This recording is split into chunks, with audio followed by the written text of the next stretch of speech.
What's up, Tron? Hey, Will, how are you? Good to see you. Good to see you. It's been too long. It has been.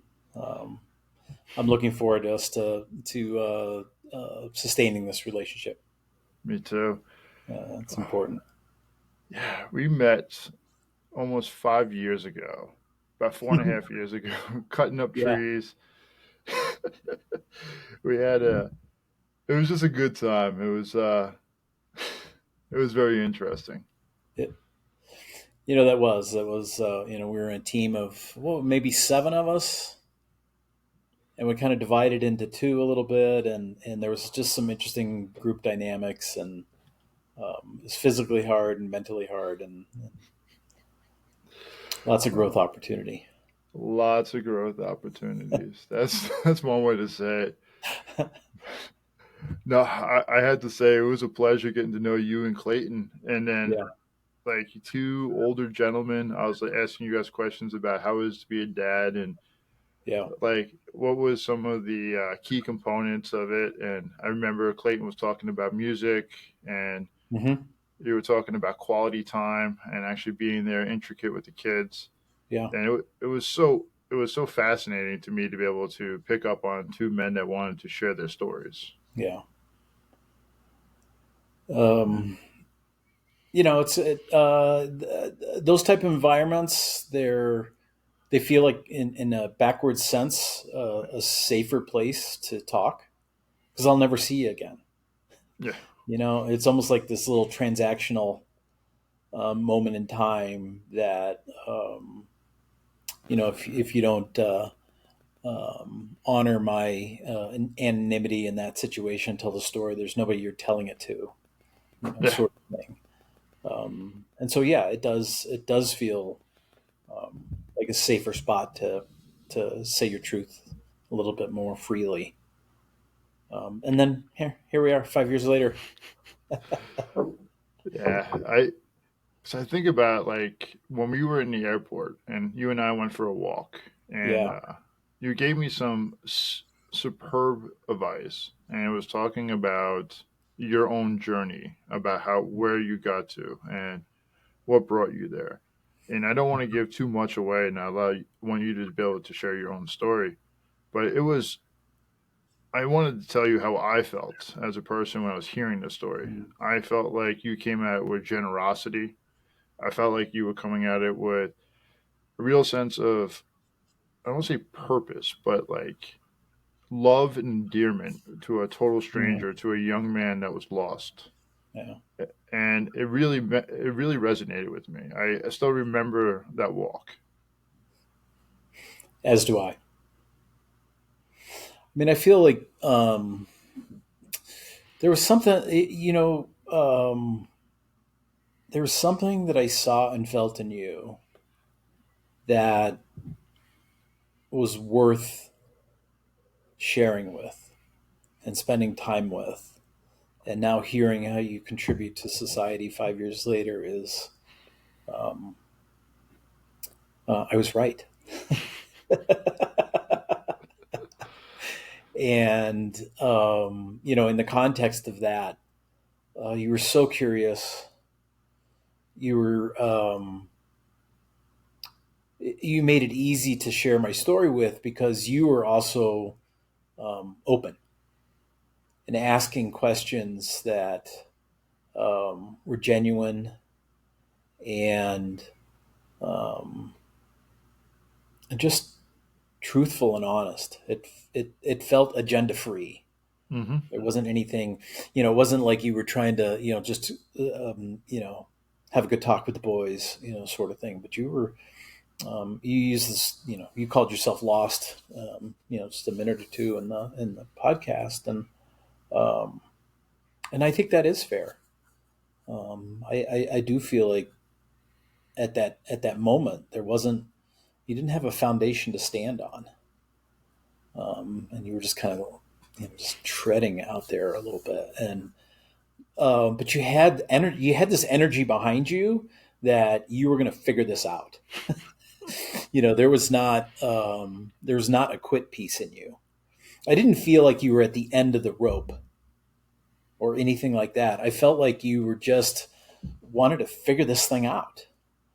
And I felt like you were um, ready to do anything, whatever was required for you to recapture who you are and, um, get your moorings set.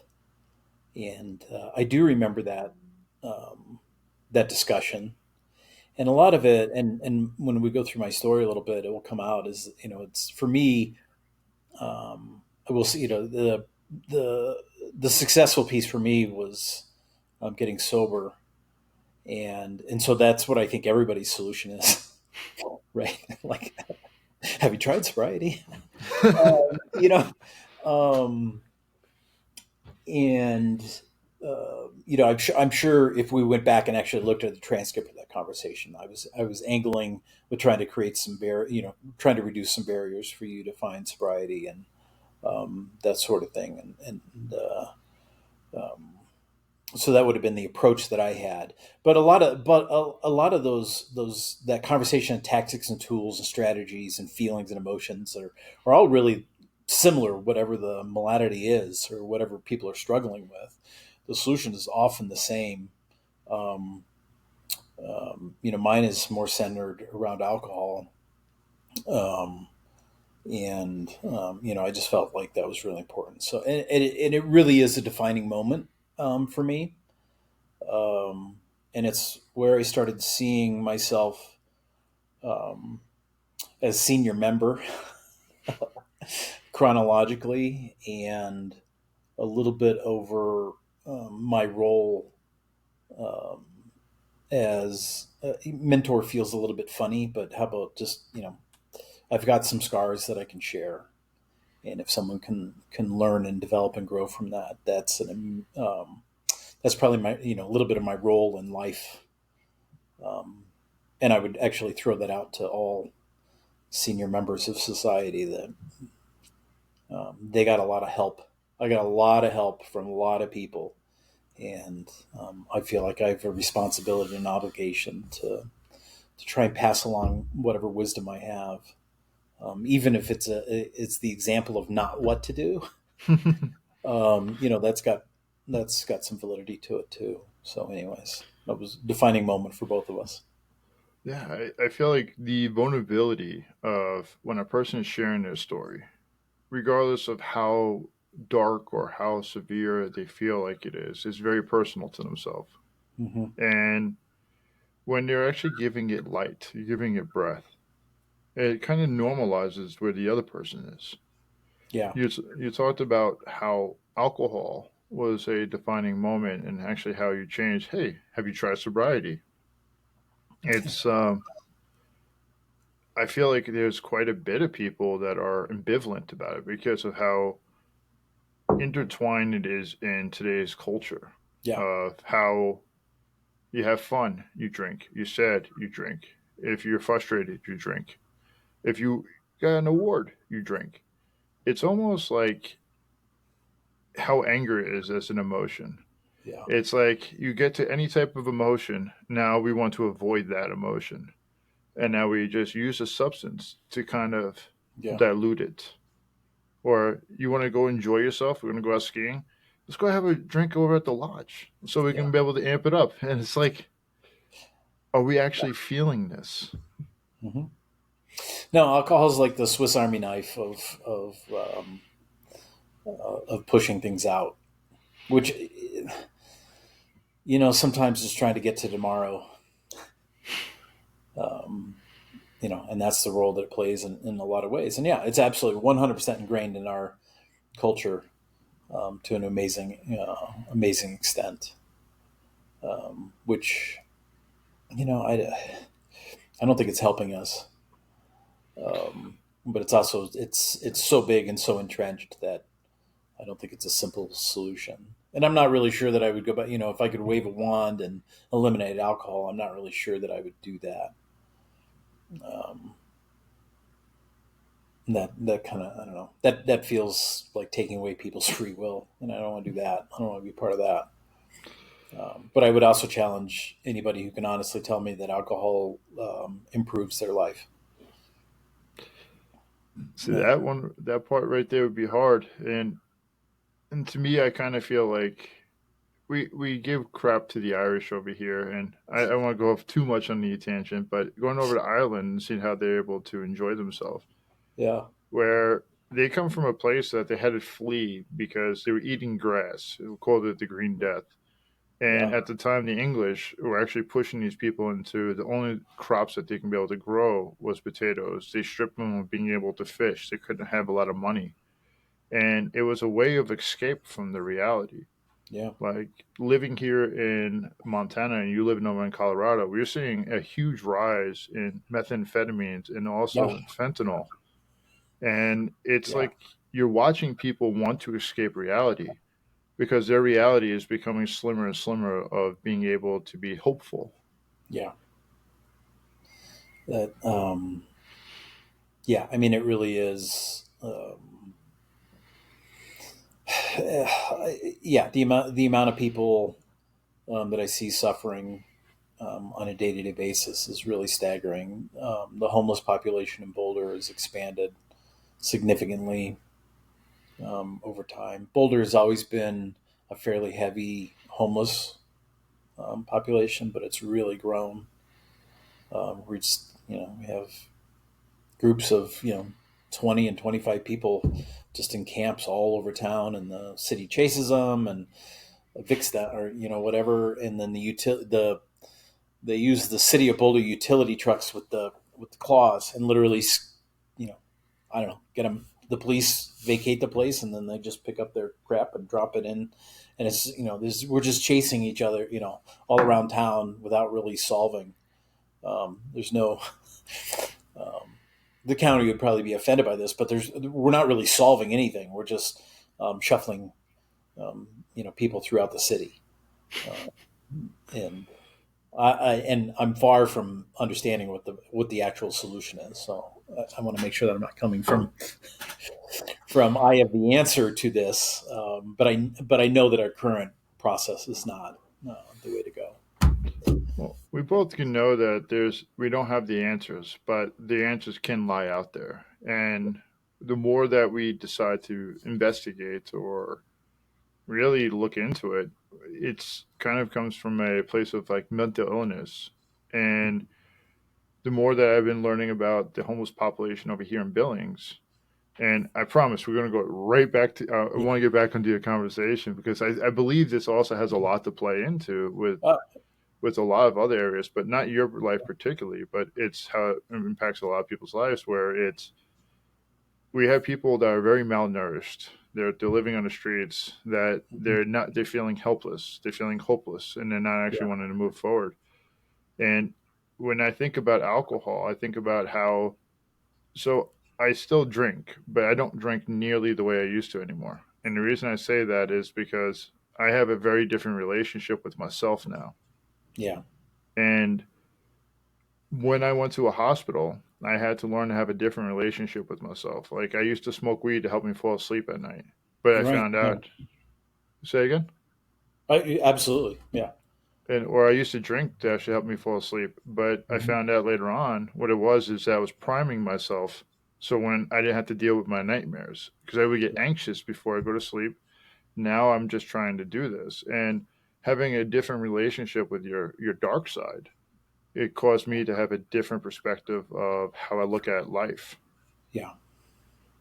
No, for sure. It, if the a little bit over.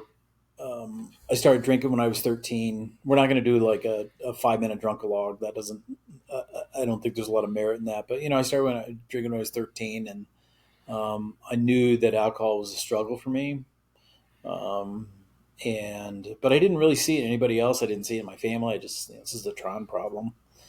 Um, and I got sober when I was 34, and a lot of that was. Um, it was that relationship with myself that was a lot of the drinking and the shame, and I felt like I had so much potential and I was just wasting it, and Every day was just getting up in the morning, like just do better today, and then going to bed going, you were shit today. And just that day where you're just sick and tired of being sick and tired of just being sick and tired. That I got sober, and really what that allowed me to do was to sit in my mental health and sit with my struggles and sit with myself and work on better habits and better solutions and actually improve myself. And some of the phrases, the same man will drink again. And I heard that early in sobriety. I was like, oh my God, I got to change. And unfortunately, it's not, reading, a 90-second article on the 10 things you should do today to be happy. It is a shit ton of work, a lot of work. And that's the piece that I think separates, in a very broad sense, if you're continuing to drink. I'd like you to hear this message, but don't use it to beat yourself up.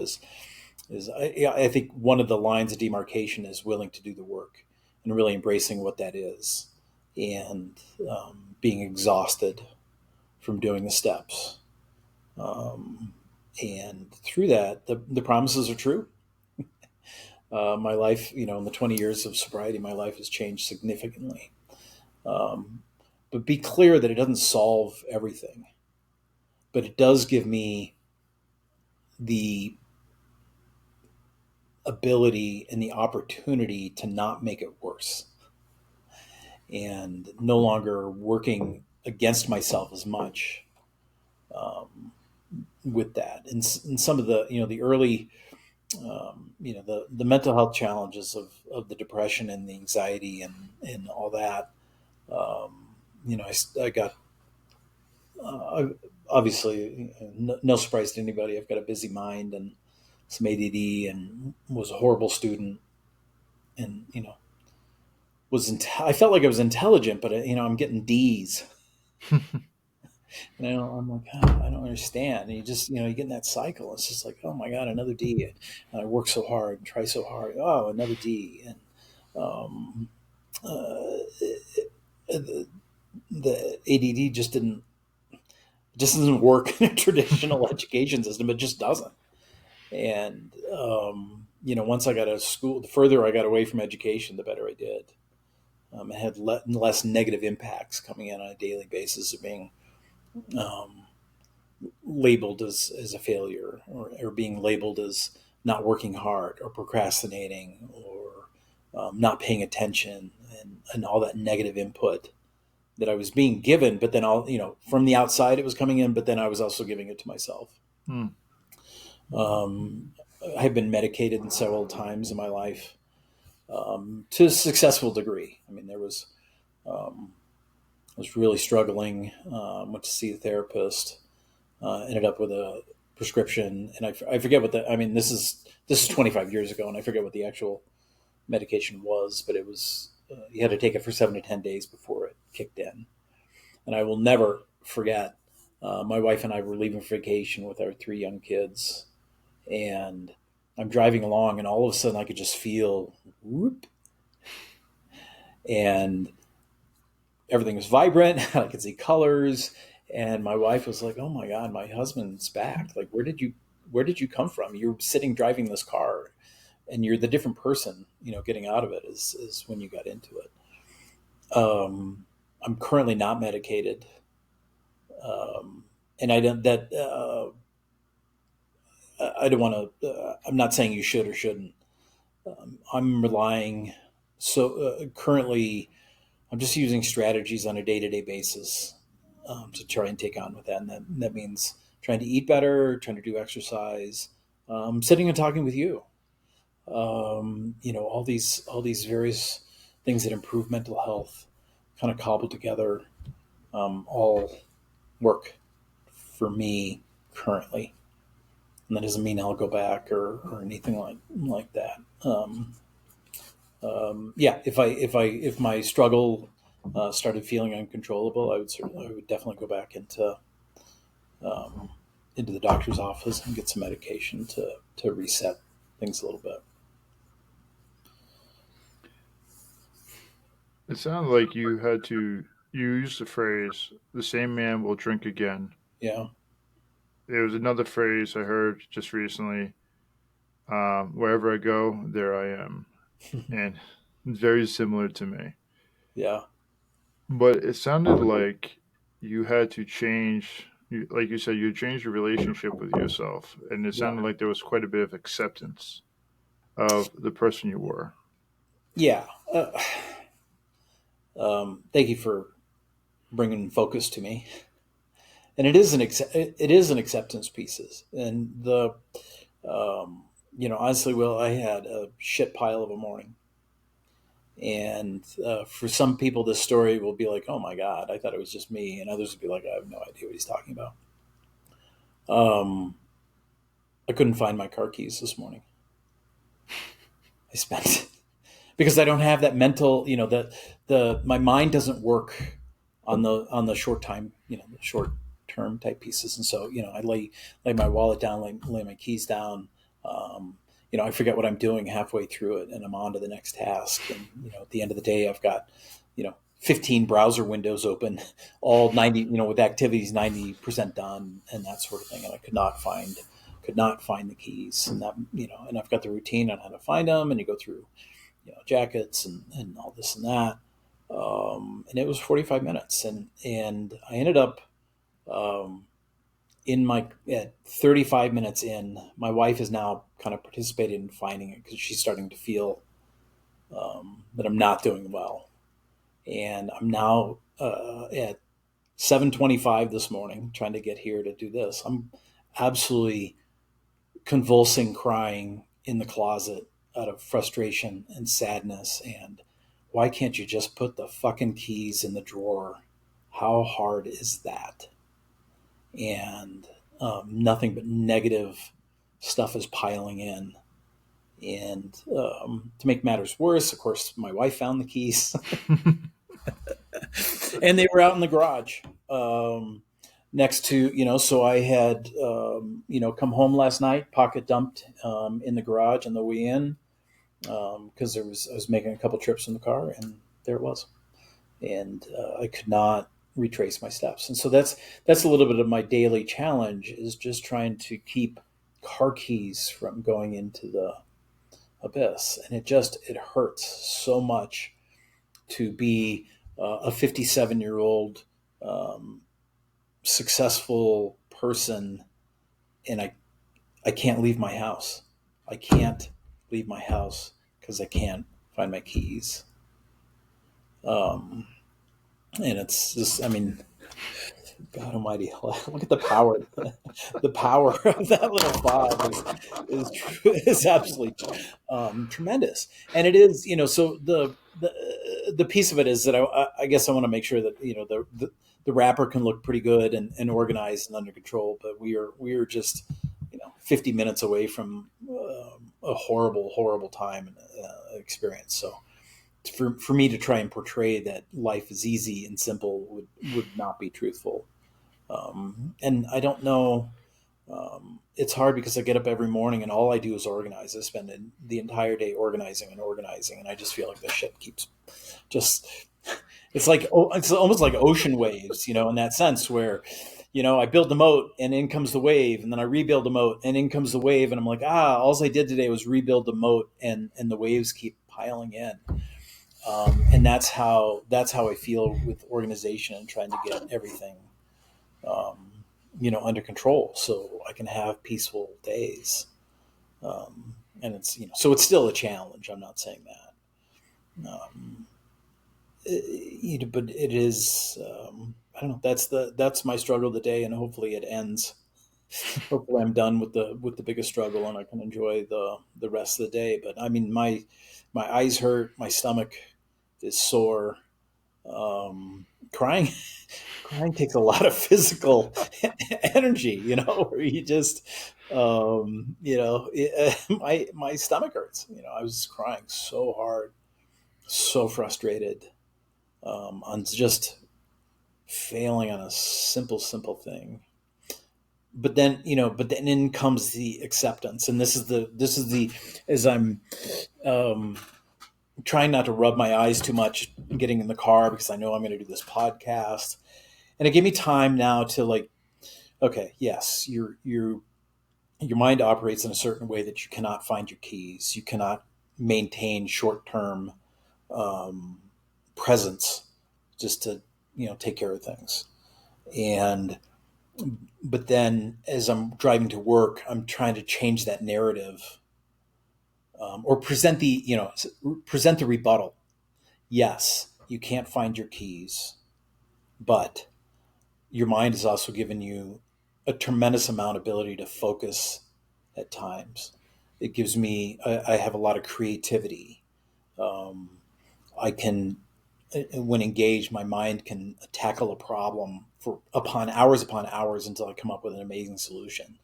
So I don't look at my, I don't evaluate my mind in just the weakness of not being able to set something down and remember. And if you don't have this problem, you can't understand what I'm focused on. But I literally don't remember where I put my keys 30%, 30 seconds after I did that, or my wallet, or who I was talking to, or what the person's name is that I just got introduced to. I don't have that skill set. But if you expand out, my mind of being intelligent and flexible and creative and empathetic is the other offset of that. And it's a little bit over if I could choose to never forget where I left my keys, but I have to give up the creativity and the intelligence that comes with it. I wouldn't take it. And so it is the acceptance that this is the whole package. My mind as a whole has got strengths and weaknesses, and I need to um, I need to accept both of those. That is not a divisible. So when I'm really running myself down because I can't handle simple tasks, that's not fair. I'm not presenting the entire case of all the good things that my mind does for me. And so that's that's when you talk about cycling, that's my merry-go-round is struggling to do really simple things. And part of it, I'm thinking about, well, Jesus, what am I going to tell Will? Like, hey, Will, I can't make it to our podcast. I can't find my car keys. And it's like, oh my God. And um, it's just part of the merry-go-round. And I got much better and much more effective and much more happy when I accepted that it's just the intricacies, idiosyncrasy. You can help me out. You got that word for me? Oh Oh, man, there you go. idiosyncrasies. Thank you. Um, of me, and I need to embrace those and love those. Um, and so that is the acceptance piece, and that has helped a lot. And that um, that's the changed man. I really did. Um, I like little sayings. There's no doubt about it. But new play pens and new play friends, Hmm. where I just couldn't maintain the same relationships or friendships, which I'm not really sure they were relationships when I was drinking. They were more like people that would enable me as I enabled them would probably be more accurate piece. And I stopped going to the same places. What that to me is doing the same behaviors, but expecting a different outcome. So I Insanity. needed to change the people that I hung out with, and I needed to change the places that I hung out to give myself an opportunity to be successful. Um, and a lot of that, I think there's some people on the short end of it feel that grief of not being around their friends. But I think that's the understanding that's they're not really your friends. They're not there for you when it gets crunch time because they're there to drink with you, and that's those aren't friends. And the people that are most close to me, one doesn't even really actually drink, and the other one is exploring his sobriety. He's got 4 months, um, Nice. and I'm watching the change come over him on that. I'm doing my best to try and sit on my hands and not lecture him on the joys of sobriety. Because who wants to put up with? I mean, if you're watching this podcast, you have voluntarily subjected yourself to advice and all that. But nothing's worse than somebody walking down the street just telling everybody they need to get sober. I mean, that's that and CrossFit. I mean, it's the same thing. I mean, like, who wants to hear CrossFit stories or runner? Or Uh, you're a vegan. yeah, or vegan. Yeah, I mean, there's all these things that of which I'm three of the four that we just listed off. But just people are just so tired of hearing about it um, on that, and some of that, and actually that's just a great point of just trying not to take myself so seriously. I love CrossFit. I love to run. I love being sober. Um, don't ever go on a hike with me. You're going to hear about all three of those. But it is a recognition, yeah. And so it's just part of me. It's kind of funny. Tron, there was quite a bit of things that you just said. I was actually thinking about what we call situationships or Mm, acquaintances, where you have people that you used to go to a place, but those weren't the people that you would seek out. Those are the yeah, people that were around you because of the situation. Or Good Time Charlie comes to mind. yeah, And it's interesting where you talk about when you got sober. I think about it when I changed my mental health and my yeah. relationship with my PTSD. And Hmm. before I get into that, I kind of wanted to make you laugh a little bit. So twice this week, I went downstairs because that's where my master bedroom is. It's in the Yeah. basement, and I went and I grabbed a pair of socks, and I came upstairs and I put it on my kitchen table one day, and then all of a sudden I'm like, where the hell are my socks? And my Where's kitchen my table son? is not even messy. And I'm like, where's my socks? It's not even messy. So I go back downstairs, go to the kitchen table, and I'm Yeah, like, here's my fucking socks. This is some I, bullshit. it is. But and it's just and then I missed the gym one day this week because I couldn't find my headphones because I didn't Right. want to go to the gym and not have my headphones in. So Yeah. when you talk about like losing your Yeah. key fob, it is like it makes sense. You have so much going through your head. Yeah. As you know, I go to school full time and I work full time, and I'm starting to do this passion project, and it feels like I'm just going through life and I'm able to keep doing a lot, but then all these little things, it's like, okay, is this going to be the end of my world for me? Yeah. Nope, not today. Yeah. No, it is. It's. but um, but going back to the I, good time, Charlie, go ahead. yeah. No, it's. I have socks all over the place. Yeah, I mean, like literally, and that was part of this morning of when I can't find the keys, I get into a little bit of organization mode, and the amount of socks that I picked up around the house and put them back in the sock drawer this morning was truly outstanding. On that, and it's somewhat of that good time Charlie piece. It's almost you can recognize. One of the things that I felt that I did is that my friend groups and the people that I hung out with, we basically sat at the table and talked about why we were failing at life, and it was always somebody else. Mm-hmm. I'd sit there and talk for 10 minutes on how my coworker was stopping me from getting promoted. And then the next person would, talk about their spouse being, is always undermining them, all this and that. And keep in mind that none of us are listening to each other at all. But, we just go round and round and tell stories of how we're not getting what we want in our life because of somebody else's fault. Mm. And, you sit back and you look at that. If you look at it from an objective sense, and I'm like, you can't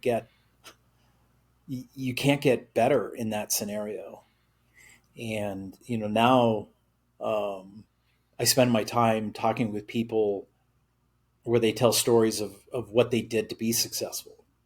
And I'm talking about relationships or being a parent or a good spouse. That's how I'm defining success in this manner. And Will, that's what I feel like the basis of our relationship Mm-hmm. isn't. Um, I don't think I've heard either of us and our time spent together saying, well, the reason that I can't achieve this and that is because of some external force working against us. And so that's why I value you and our relationship so much, is because we sit in solution. We sit together, and you tell me how you're what's working for you, and I hear that, and I'm like, okay, some of that should, I'm going to incorporate some things that you say, and there's other things that you say, I'm like, that's not going to work in my life. Mm-hmm. And that to me is, now we are working together to improve both of our lives and our situation. And that's really where I feel the crux of how I'm able to maintain my mental health, is I just have these circles of people, not extensive. I probably have 4 or 5 people in my life that I sit and take counsel of, and ask them the questions that you and I are asking each other. Um, and that to me has been the important piece that I'm working on. I'm working on solution instead of rehashing what the problem is over again. I got to get to the solution to move forward. And to clarify, it doesn't mean that problems don't, a new problem's coming over the hill. It So is. I think that's the perfect segue, because I was trying to figure out how to get it to this next question, but you just Mhm. opened it up. When you were actually starting to live the life that you wanted, Mhm. how did you overcome some of the obstacles of success? Because I believe people will actually love the devil they know instead of the heaven they Yeah. don't. Yeah. I mean, that was, um, the alcohol has got so many, it's such a powerful and amazing drug. I mean, it is so amazing. But one of them was drinking to get into that slightly depressed state that just felt so familiar and Mm. comfortable in a hug and safe. So strange to think of, being 6 beers or drinks in, watching TV as being safe. But that, I could not wait to recreate that feeling every day.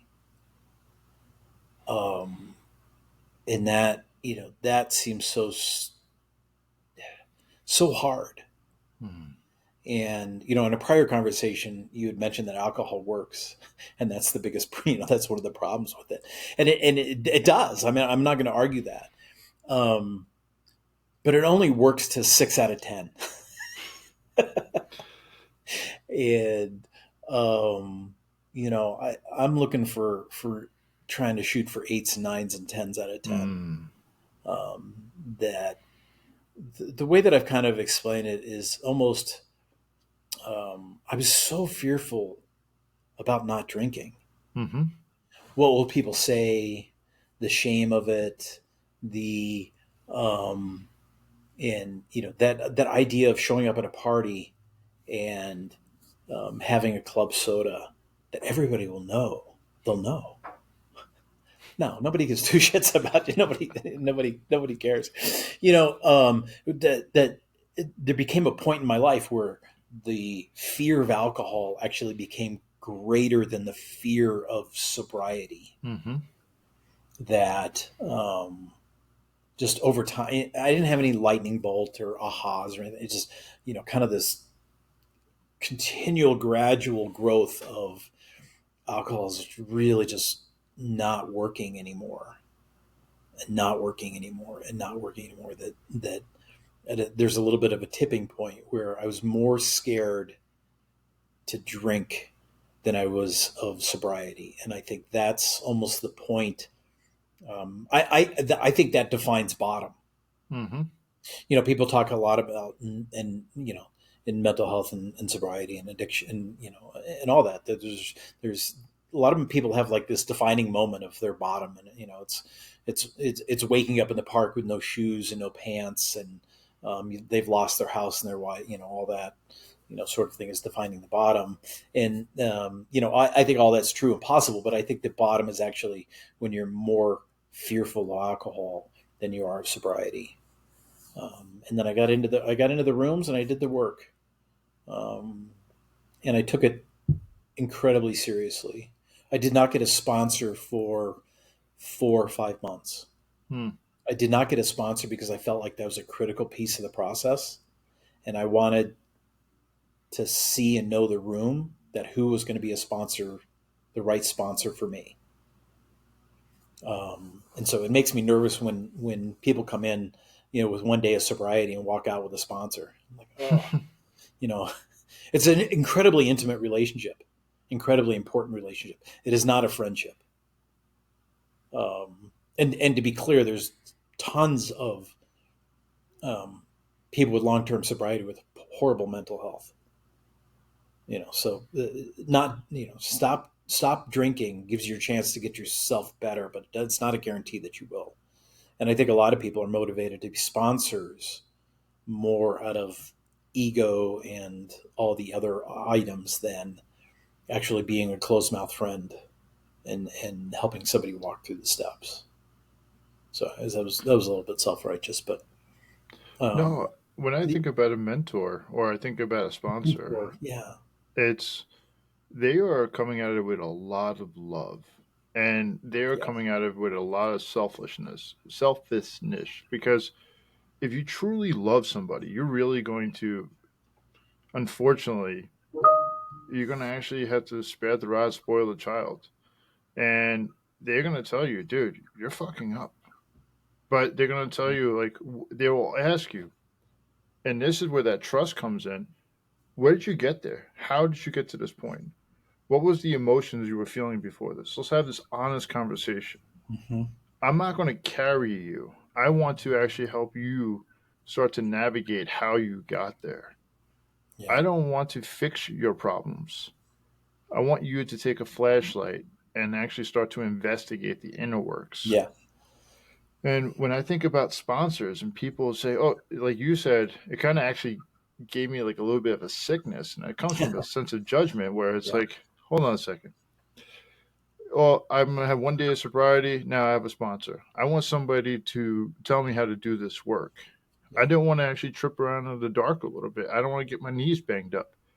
I don't want to actually feel this vulnerability. I don't want to feel this pain.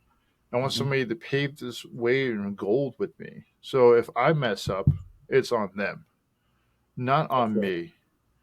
Where if I was to ask you, Tron, hey Tron, I want to actually become sober, what would your first advice say to me? Why?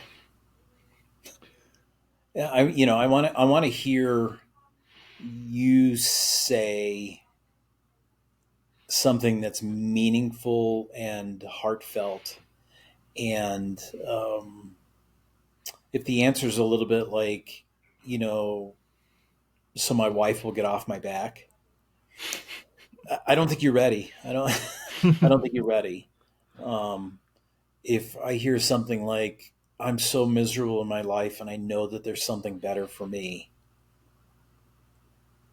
okay, now you're ready. And to clarify, I don't sponsor. I don't feel like I have the time. I don't feel like I don't think I'd be a very good sponsor at the end of the day. So I don't. Um, that tackling addiction, it has to come from yourself and wanting to change. Trying to capture something external from you through sobriety is just not going to happen. It just doesn't, and that's when I got in, um, yeah, I sat. I don't know why we're going to tell all my crying stories today, but I sat. I went to the 7 a.m. meeting, which is ridiculous because I was rip roaring drunk at 2 in the morning. Um, and I got up at 7, so I didn't have to see my. I got up at 6 to go to the 7 a.m. meeting because I didn't want to see my wife in the morning. Hmm. Um, and I went to a meeting and I sat and cried in the back, and two really wise, smart individuals scooped me up and took me to breakfast. Nice. And one of them ended up being my sponsor, many months later. But that was a defining moment, and I think they could see that I really was ready to make some changes in my life. Um, at that time, I was just exhausted. Will, I was swimming so hard just to make it through the day, swimming so hard. So, um, I would drink a couple drinks on the way home, and then I got home and pull a beer out of the refrigerator in the garage, make it look like that was my first beer of the night, but it was the third. Um, I was a mess. I was so sad. I was so broken and sad. Um, that I mean, well, even though it's been a hard day for me with the start of it, it is just so much better um, on that. And um, what I wanted to talk a little bit about, the sobriety piece is I didn't ask any questions. Hmm.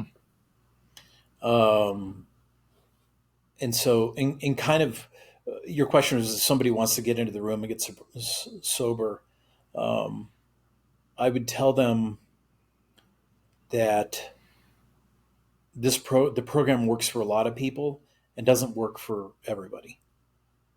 Rarely have we seen a person fail who's thoroughly followed our path. That's the first sentence out of how it works. And I do think that's true. And so I didn't get into semantic fights. I didn't get into when they told me that non-alcoholic beer was for non-alcoholics. I didn't question that, but it says non-alcoholic on it. I didn't question that. They told me not to drink that. I didn't. They told me to go to 90 meetings in 90 days. I did that. I didn't. I didn't argue about the existence of God. I just accepted that, and that's why I feel the program worked for me. Is I heard the phrase "surrender to win," and I felt like I just surrendered to the program, put my life into the hands of a sponsor that I carefully picked, and whatever they told me to do is what I did. And I didn't do it questioning. I did, if there's things that I didn't understand what does the fourth step really mean? I don't understand what that means. And those are the questions that I would ask, but I wouldn't have semantic fights over um, how much effort is required or how many pages do you need to have in your fourth step or whatever that is. Um, and that's how I feel like I was able to get sober was really my lack of. I had no. My own will was set off to the side. I accepted the will of others to tell me what to do, and I just did that. Um, and that's what was successful for me. That's my path on how I got sobriety. Really sounds like you left your ego at the door. You said Absolutely, you said screw it. Hey, I'm going to do whatever you ask me to do. I'm here. I'm going to show up and I'm going to do my best. yeah. And honestly, go ahead. Well, I mean, the thing about the ego is, I actually think that's a part of the sobriety piece. Is that what did I have ego for? I was a shitty father. I was a shitty husband. I was a shitty employee. I was horrible to myself. There was nothing in my life to be egotistical about. But alcoholics still have that ego every day, even though they're, what's that phrase? I'm the piece of shit that the world revolves around. I mean, I just love that. It's just like, oh my God. And that was the truth. I was the piece of shit that the world revolved around. And I identified that was a false narrative. It's not true. I'm not a piece of shit. I'm really worthy. And the world doesn't actually revolve around me. And, both of those phrases are wrong. And so so yes, I did suspend my ego. But also when I looked at the life that I wanted, there's nothing in there that I wanted. I knew that my ego was wrong. I knew that my mind was broken. I knew that it was lying to me on a daily basis. At the end of the day, when I sat quietly and had an honest discussion with myself, I knew that my mind was the enemy. Hmm. Um,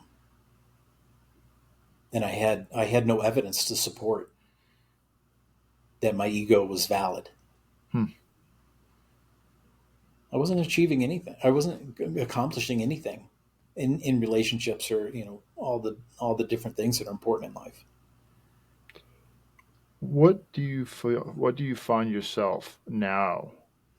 What does your world revolve around as far as when you identify yourself? What are the things that you really desire to be Hmm. past alcohol? I want to be reliable. I want to be um, true to myself. And what I mean by that is um, not being influenced by something that comes across social media that makes an argument over, and looking at it being like, no, I don't believe that. I want to make sure that I just don't sway in the wind of whoever I'm sitting with or talking with. Hmm. That doesn't mean that I engage with every person that I disagree with. We're not going to go through life, fighting over those sort of things. Um, so true to self. I want to be kind. I want to be empathetic. I want to be authentic and transparent. Um, that's a pretty long list, but a lot of those I think have an intersection of just honesty. Those are all each one of the words that I just said has some component or aspect of it of honesty. Um, that when I'm dishonest with myself or others, I want to sit and think about that a little bit, and what does that and how does it help me? Hmm. How does that help me? How does lying to Will, whether through something that I said or didn't say, how did that help me? And I think there's a strange dichotomy is that the actual the um, me, me helping you, if that exists, or me helping somebody else, isn't actually me helping them. It's actually me helping me. It's very I think we would traditionally call it a fairly selfish situation where I'm just trying to help me. I'm just trying to get better. Anybody listening to this podcast, I'm not really, whether you get better or not, good on you. But the piece of it is if I get more honest with myself, one of the byproducts of that is that it may help somebody else. But if I think if your motivation of getting up in the morning is to stop somebody else from drinking, it's going to be disappointment. I gotta make sure that I take care of myself, and maybe I influence somebody else out there to get better, and maybe I don't. But that's really kind of irrelevant to the whole thing. Um, yeah, there you go. There's a thing that Carl Jung and Jordan Peterson talked about, which is if you really love other people, you're going to be the best version of yourself for them. And when Yeah, you were talking yeah, about the, go ahead. yeah. Well, I mean, that's an absolutely incredibly eloquent way to say what I took 5 minutes to say. No, Thank and you. I just wanted to let you know that's kind of been it's like one of the best ways. Like Richard Matthew wrote this book. It's called Altruism, and it's a book Mhm. that it's a monster book. It's probably like that thick, and there's a discussion about being altruistic, and it also goes into the mortality of the person to a certain way. Because if you're just giving yourself to give to somebody, if you get anything in return, is that really truly altruistic? And altruism is actually being getting nothing else in return. Yeah, But if you're actually being honest with a person and you're just telling them very transparently of, hey, this is what's happening in my life. This is what happened. This is what I needed. My story is not going to be the same story as you. You're going to be able to take certain parts of Yeah. this. You're going to be able to implement it into your life.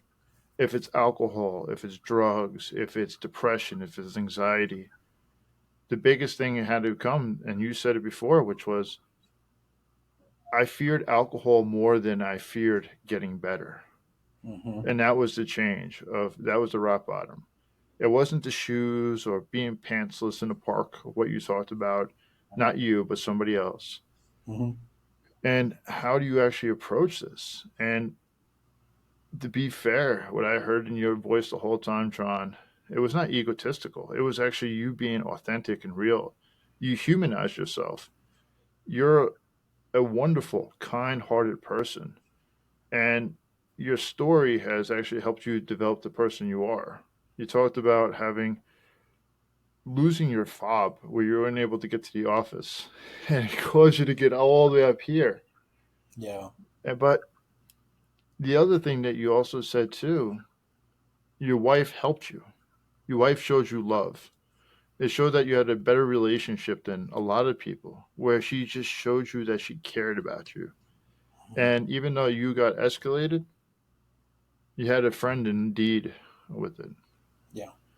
And it, No, my wife was a real hero this morning. Yeah, she really was. And I yeah, need to make sure that I convey that. I said thank you, but did I really convey how I felt? Probably not. I mean, this to me is a little bit of that time. Now I'm a little bit separated from it. I can sit and reflect a little bit. Um, I need to make sure when the next time we're together, I really convey how important she was. That not only solved the problem of finding the fob, but then also provided some comfort to help get me my mental state back into a functioning human again. And that is, I'm incredibly grateful for that. Um, yeah, I mean, it really, so I need to take care of that. So the I think actually that's a great demonstration of the um, with alcohol. Um, it obviously would have been her fault that I lost my keys. Um, because I don't know, she had book club last night and people were over at the house and obviously someone moved the keys. Well, I mean, it's not my fault. I don't know who would put them in the garage. It's ridiculous, but I'm the victim here of that. And now, the non-alcohol Tron and the doing the work Tron is like, ooh, yeah. Um, I didn't set up the system. I didn't follow the system to not lose my keys. My wife was really gracious and helped me find them, and then really comforted me when I was struggling so hard this morning. hmm, That I'm now recognizing that maybe I didn't show the appreciation to the level that I needed to this morning. Um, I mean, I certainly said thank you and gave her a hug, um, but I think the moment was actually bigger than that. So I think it would improve all of our days if I went home and sat and looked her in the eye in a non pressured situation because I was just trying to get out of the house and kind of let her know that I really appreciated that, and it was I'm truly grateful.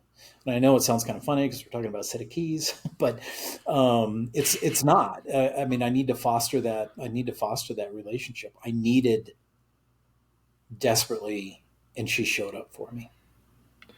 I mean, wow, that's a that's a big deal.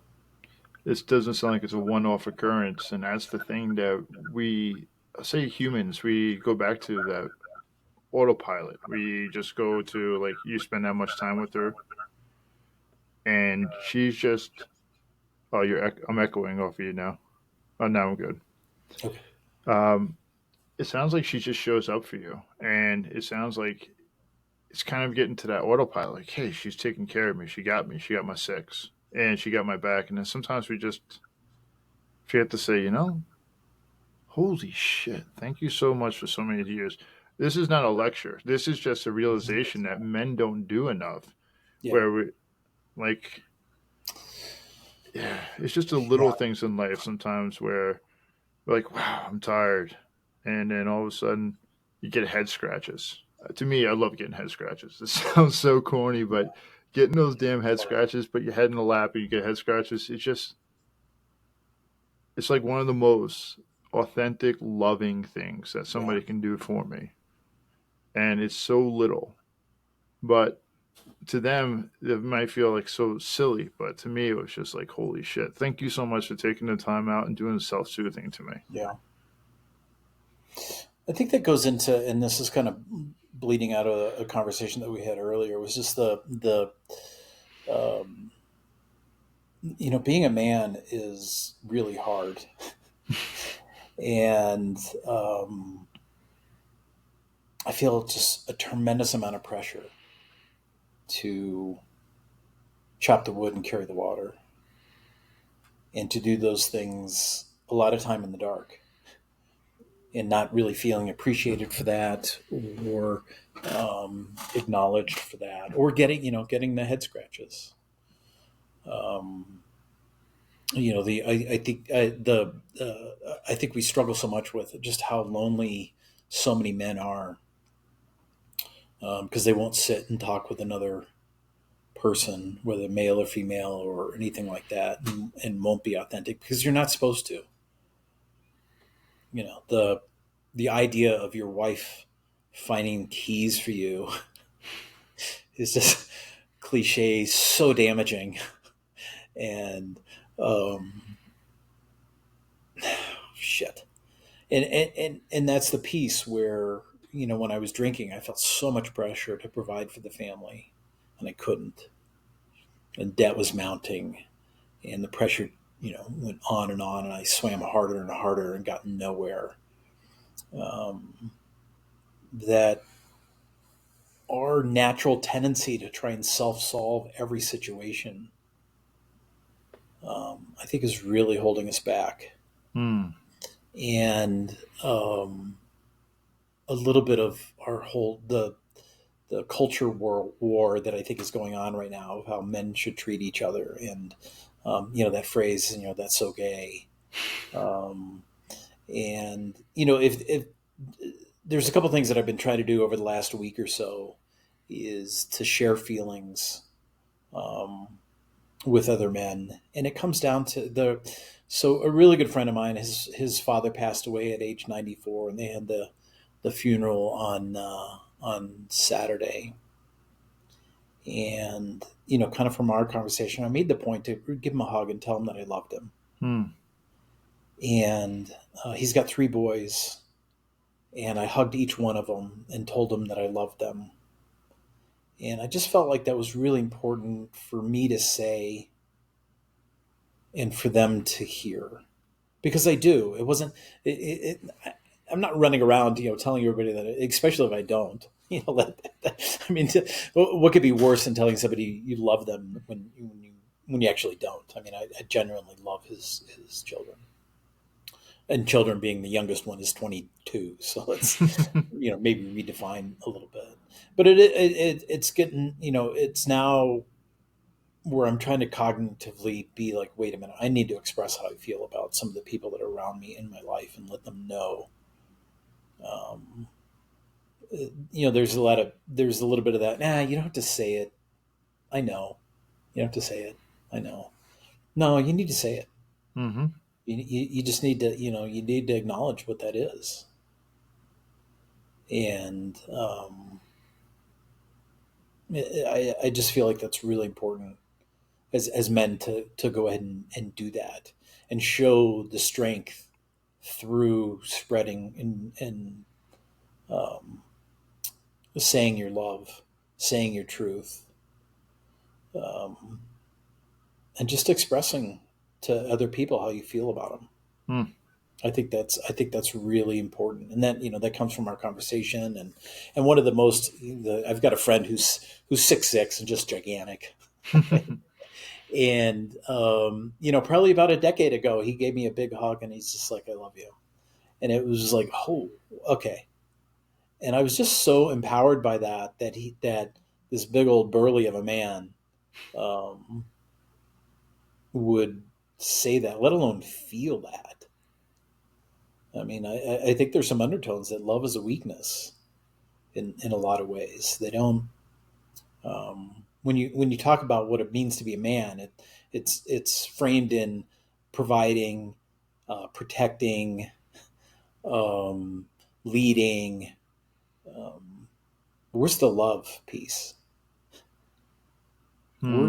Where's really that love piece? And it's hard for me to say.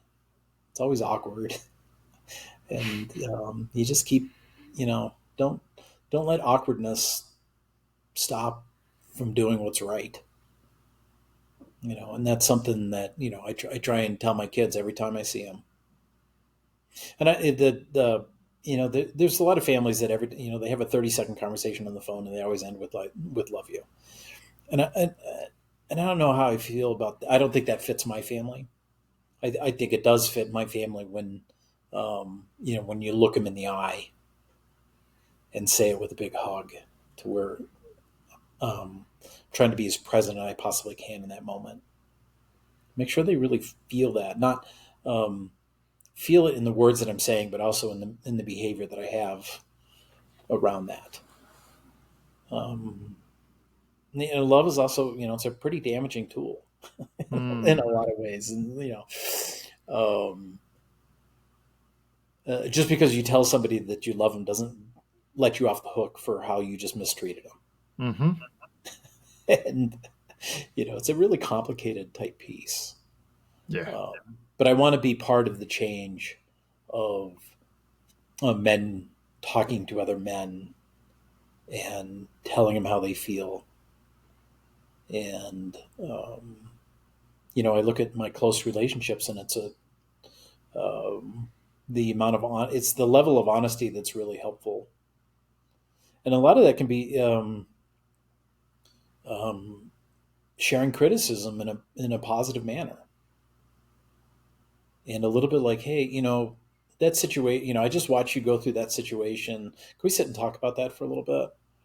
You know, I kind of I kind of feel that maybe you weren't your best there, and um, what if you kind of handled that situation this way, um, and but that criticism being accepted with, hey, yeah, you're right.